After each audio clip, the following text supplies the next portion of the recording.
Sports giant Fanatics is now offering its betting product in 20 states, adding New Jersey to the list last week. Here now with more on the sportsbook, Fanatics Fest and everything sports. Michael Rubin.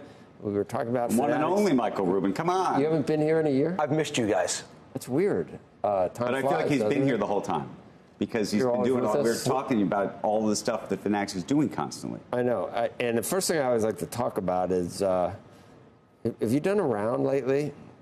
We're just locked in on execution. We got a great balance sheet. I'm just trying to figure out what you're worth. Yeah. Every time you come, not you, but by the way, never the company, never enough because we just got to keep performing. No, I know, but we've. See, I was coming here to make sure you deleted all of your sports apps and made an exclusive relationship with us today. That was the main purpose of coming on today. We're going to take your phone on air. We're going to delete all other sports apps, get you on the Fanatics sports app, make sure that we're your exclusive. Bingo. Because we know how this guy gambles, by the way. We could actually make a quarter with him. I did. I had an early win last night on the Rockies. I did. They get up by 2 runs. I get paid off on a money line bet immediately. Went to bed. Yeah. I did, and I won, but I lost on the Knicks. No, I was active yesterday. I'm active every day. As I said, we're going to have this process right here on air. But it's $5 and $10 bets. Okay, so what about an IPO? What would the company be valued at an IPO? Look, I don't know that answer. What I can tell you is we have so much growth in our 3 core businesses, the commerce business, which is now over a $6 billion business, in the sports betting business, and in the collectibles business. We've just got so much growth ahead, and we're just locked in on execution. I mean, this has probably been the first time in my career where we have not bought a company since last Memorial Day weekend. We were just locked in on how can we execute the best for the fan. And we've got so much growth in these 3 businesses. Well, what does that mean? You're jonesing to make another acquisition? No, not at all. What I'm jonesing to do is just, we're the thing we're most passionate about, and this is something that, I can't express enough, is everything we do needs to make it better for the fan. And I don't know that we've always done that in the history of the company, but we are so maniacally focused on, in each business, figuring out how to make everything better for the fan. You have, and I think Michael doesn't get the credit he deserves for this.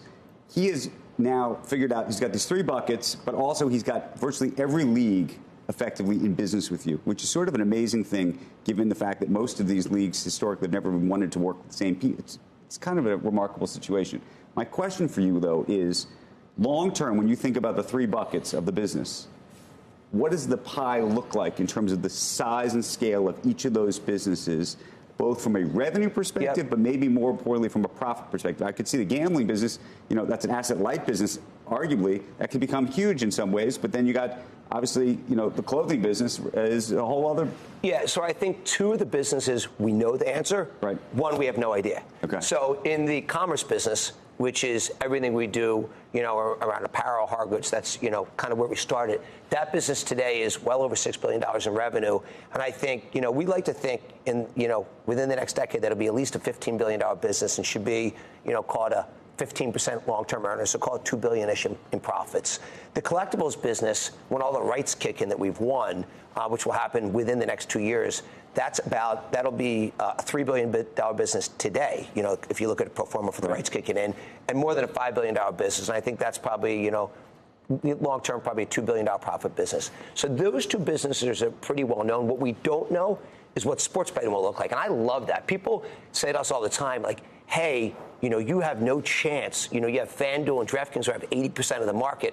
I'm like, bring that on. I love that attitude. We have no chance. Amazing. And do you think that for the gambling piece of the business to work, ultimately, do you think you also have to be in the sports media business? Because one of the great speculations about your company is, given all of these pieces of the puzzle, that maybe there's a media piece that then also sort of funnels and pushes everything else. Yeah, so I think long-term media could fit well. Let's talk about kind of near to midterm. So the sports betting business, because I want to fully answer your question, is the business that I can't tell you what the outcome is going to be yet, because I can't tell you, are we going to be the 3rd player, the 1st player, or fail? Right. Okay, now here's what I can tell you. We've been at this for less than a year. We're now in 20 states.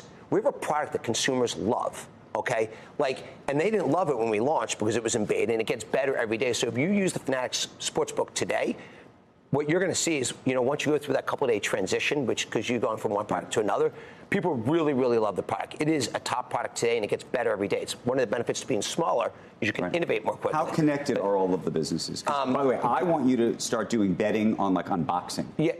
By the way, that's the future. Well, by the way, last night I had Logan and Jake Paul in my office, and we talked about his fight coming up and what the odds were on July 20th. So that'll be it. There's going to be a lot. There's going to be many tens of millions of people watching that fight. Oh, no.